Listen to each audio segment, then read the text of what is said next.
भारताच्या खो खो संघाने यंदा खो खो विश्वचषक जिंकत देशाच्या शिरपेचात आणखी एक मानाचा तुरा रोवला।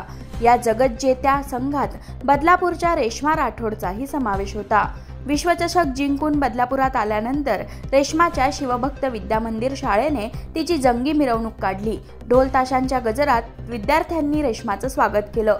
यावेळी शाळेचे अध्यक्ष आणि शिक्षक आमदार ज्ञानेश्वर म्हात्रे सुद्धा उपस्थित होते। बंजारा या भटक्या विमुक्त समाजातून आलेल्या रेश्माची आई आणि वडील आजही नाका कामगार म्हणून काम करतात। आज रेश्माच्या विजय मिरवणुकीत तिची आई अभिमानानं पारंपरिक वेशभूषेत सहभागी झाली होती। आम्ही नाका कामगार आहोत। अतिशय गरिबीत रेश्मा वाढली, पण आम्ही तिला फक्त जन्म दिला।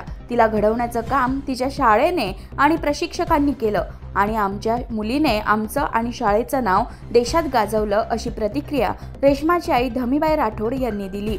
माझ्या यशात माझं कुटुंब आणि माझ्या शाळेची भूमिका खूप महत्त्वाची असल्याचं रेश्माने सांगितलं। तर रेश्मा ज्या शाळेत शिकत होती त्या शिवभक्त विद्यामंदिराचे तत्कालीन मुख्याध्यापक आणि सध्याचे कोकण शिक्षक मतदारसंघाचे आमदार ज्ञानेश्वर म्हात्रे हे देखील रेश्माच्या विजयी मिरवणुकीत उत्साहाने सहभागी झाले।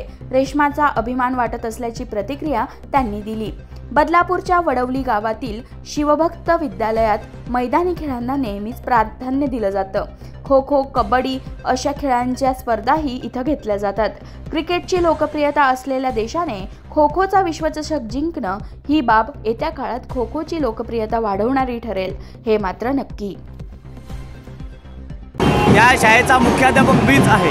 मी आज जरी आमदार असलो तरी या मुलांना घडवण्यासाठी गेल्या 20 वर्षापासून आमच्या शाळेने प्रयत्न केलेत। त्यामध्ये आमचे क्रीडा शिक्षक मस्कर सर असतील, मेंगल सर असतील, यांनी प्रचंड मेहनत घेतली। या मुलींच्या अंगातले कला कौशल्य गुण ओळखून यांना आजपर्यंत नॅशनल स्तरापर्यंत पोहोचवलं होतं। पण या नॅशनलच्या गेममधून आज तिला वर्ल्ड कपमध्ये खेळण्याची संधी मिळाली। एवढंच नाही तर वर्ल्ड कपमध्ये खेळल्यानंतर तिने भारताचा झेंडा संपूर्ण विश्वावर लावलेला आहे।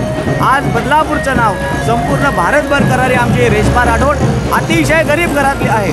तिचे आईवडील आजसुद्धा नाक्यावर मजुराचं काम करत आहेत। अशी मुलगी जी नॅशनल प्लेअर आहे, तिने अनेक गोल्ड मेडल जिंकलेत आहेत। अशा मुलीने आज आपल्या भारताचं प्रतिनिधित्व केलं, महाराष्ट्राचं प्रतिनिधित्व केलं आहे। आमदार म्हणून आणि शाळेचा मुख्याध्यापक म्हणून मला खूप खूप आनंद या ठिकाणी वाटतोय। आम्ही गरीब लोक आहे, नाकावर काम करून आमची पोरीला एवढा शिकवलेले, आम्हाला खूप खूप चांगले वाटते। आम्ही आई बापा अनपढ आहे।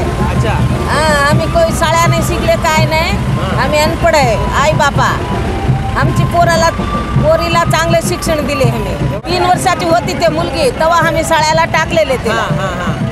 तेव्हापासून त्या सराला, मस्कर सराला,